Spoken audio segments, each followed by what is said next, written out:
ప్రజలకు అందుబాటులో ఉండి బాధితులను ఆదుకునే విధంగా ఈ స్వేచ్ఛ మీకు ఉంటుంది. నేరగాళ్ల పట్ల కఠినంగా వ్యవహరించండి.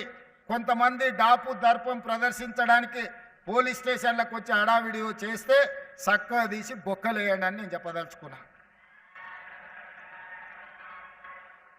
పోలీస్ స్టేషన్కి వచ్చిన వాళ్ళు పోలీసుల పట్ల మొదట మర్యాదగా వ్యవహరించాలి. పోలీసులు వాళ్ళ పట్ల మర్యాదగా వ్యవహరించడం ఎంత ముఖ్యమో పోలీస్ స్టేషన్కి వచ్చిన ప్రజాప్రతినిధి ఎవరైనా సరే పోలీసుల పట్ల కూడా మర్యాదగా వ్యవహరించాల్సిన అవసరం ఉన్నది. వాళ్ళు అమర్యాదగా వ్యవహరిస్తే మీరు మర్యాదగా ఉండడం వల్ల అది చేతగాంతనంగా కొన్నిసార్లు సమాజానికి సందేశం ఇచ్చిన వాళ్ళం అవుతాము.